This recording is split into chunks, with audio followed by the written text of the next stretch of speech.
Logan, I'm going to say this to you man to man because I know you can take it. Putting you in a business program is out of the question. Sir, I can improve. You're just not mentally up to it. Sir, you're not...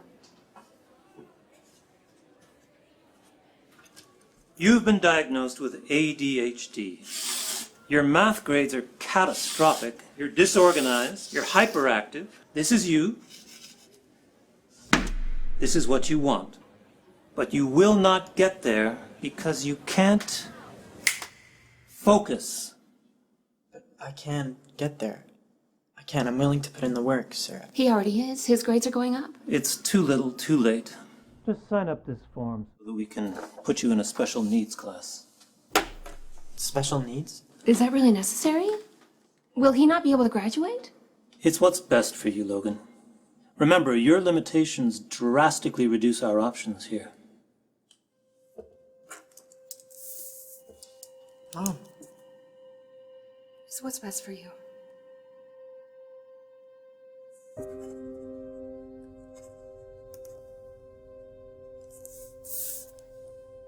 Let us secure your future, son.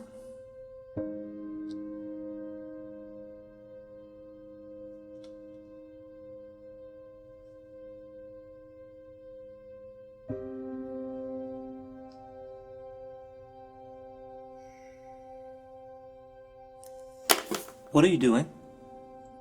Please. Excuse me, everybody. Don't mean to interrupt. Sir? I'm speaking to the classroom tomorrow, and I was told to drop my instruments here. Your music instruments? Yes. Sure, just do it quick. Okay, boys, bring them in. Young man, could you give them a hand? What happened to you? It's a kind of pill that was never meant to be given to pregnant women. Thalidomide? What's thalidomide? It was a sedative, and it was supposed to be so safe, they thought that anybody could take it. Pregnant women were prescribed thalidomide in the late 50s and 60s as a treatment for morning sickness or insomnia. Distillers paid £33 million in compensation to nearly 460 children. Some were blind, deaf or brain damaged. My birth family were consulted to sign papers and just give me up. Remember in 1960, babies born with severe handicaps, they had no life. But enter my life, the changers. Hilda and Jack Law. Hilda was my foster mom and became the only mom that I would know.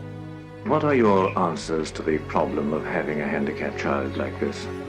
They should be treated as normal as the other children, and if they're in a place like this with all disabled themselves, they'll notice their disability more than what they would if they was amongst normal children. She saw something that nobody else could see, and that was indeed positive potential. I had to make my bed every morning before school. I had to pick up my toys every night before bed. I had to vacuum the carpet 3 times a week because Mother expected neatness, wondering every single day, do you really love me? Then one day, I found a piano. I'm looking at my feet, I'm watching the piano, and I'm thinking, I'm gonna suck at this too. But Mom heard me play. She came racing down to the basement and she says, "Was that you?" And then she stood behind the piano crying. You know, I'd ask my mother later, "Why did you cry behind the piano that day?" She said, "You don't really understand, do you? How hard it was to be with you every day, to see the looks, to see the stares, to hear the insults.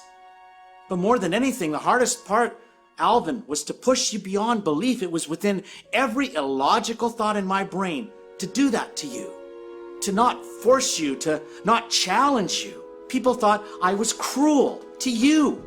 Do you have any idea what that felt like?" That's why I cried.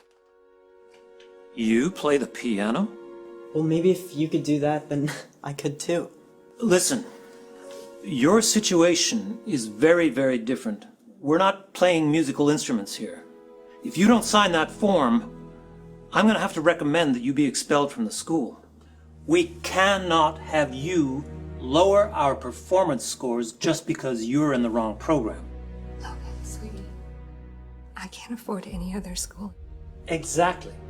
I understand. That's the reality of the situation.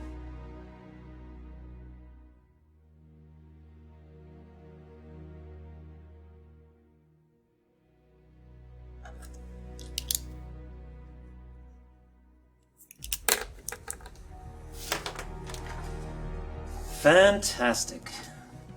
Do not be too hard on yourself, Logan. You never could have done it.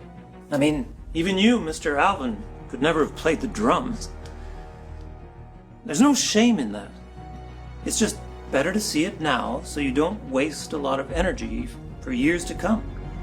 Life does not change in one day, in 1 week, in 1 year. It takes step after step after step after step.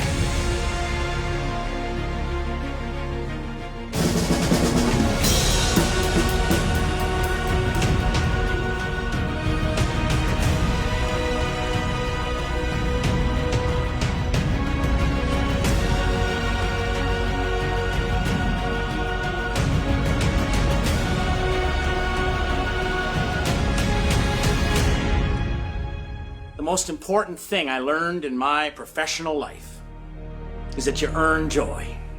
It's not a human right. You attain success. I got a label. It's fixed right on my forehead. You know, it used to bug me until it occurred to me. I just have to change what the label says.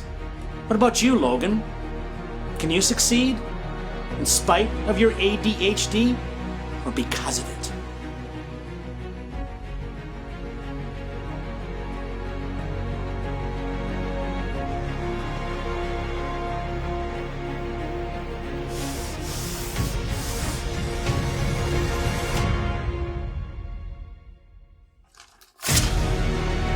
What do you think you're doing? I'm changing the label. I'm not in that box, Mr. Adams. That's your box. They're your limitations, and they're my superpowers.